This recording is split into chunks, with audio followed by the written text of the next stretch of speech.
Je m'appelle Christine Soto, j'ai 60 ans. Il y a 18 ans, j'ai créé une agence de communication. J'étais une ancienne DIRCOM et marketing du marché informatique, où j'étais restée 10 ans. Et cette agence de communication, dans les premières années, elle a évolué bien sûr. Il fallait lui mettre des étiquettes, donc relations presse, organisation d'événements. Et aujourd'hui, évolution vers le digital et le numérique avec tout ce qui est réseaux sociaux et IRP, puisque les RP aujourd'hui incluent bien sûr tout ce qui est réseaux sociaux, influenceurs, et digital pour les événements, puisqu'aujourd'hui il n'y a plus aucun événement sans les réseaux sociaux bien sûr, mais aussi toutes les applications qui aident à optimiser les événements. 18 ans qui viennent de se terminer il y a 3 mois, puisque je viens de déposer le bilan pour des raisons très liées au fait que j'avais un très gros client qui au départ me prenait 20% de mon chiffre d'affaires et avec qui j'ai eu tellement de succès en 6 ans qu'il a pris à la fin 80% de mon chiffre d'affaires. Mais un gros client décide ensuite de changer d'agence et ça a été un coup très dur il y a environ 1 an et demi. Et j'ai pensé que j'allais rebondir, parce que j'ai toujours rebondi en 18 ans. Et ça n'a pas été le cas. La difficulté a été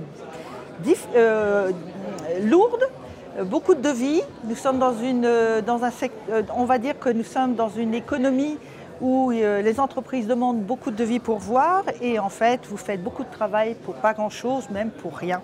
Donc il a fallu que je dépose le bilan. Voilà. L'échec. Bon, voilà un mot qui me fait froid dans le dos, c'est-à-dire que oui, en effet, quand on crée une entreprise, on ne pense pas à l'échec, on fonce, on a une très bonne idée, où on a surtout énormément d'expérience dans le savoir-faire qu'on va proposer aux entreprises, moi dans le domaine du service.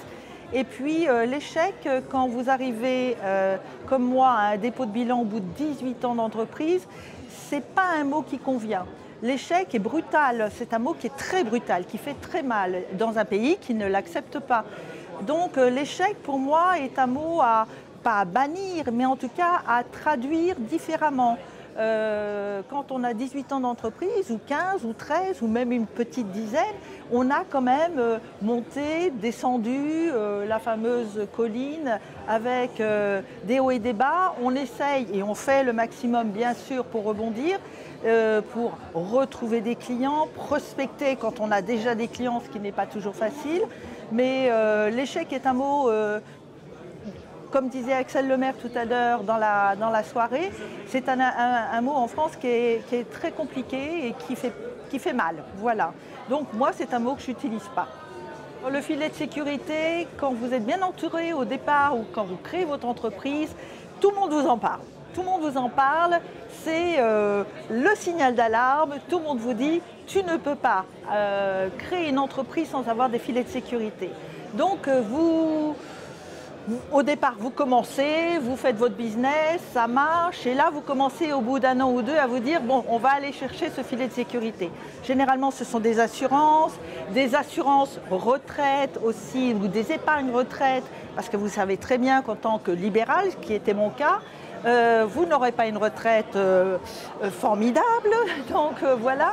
Donc vous vous faites attention à tout ce qui peut vous aider à prévenir au risque, parce qu'il y en a plein. Quand vous avez une entreprise, il y en a beaucoup, beaucoup, beaucoup. De manière à ce que vous ayez toujours un coussin, quelque chose qui va faire que, malgré le fait que quand vous êtes libéral, et ça, il faut bien le dire, à la fin, quand on dépose le bilan, comme c'est mon cas, on est obligé d'aller au Pôle emploi, au moins pour avoir un numéro de sécurité sociale.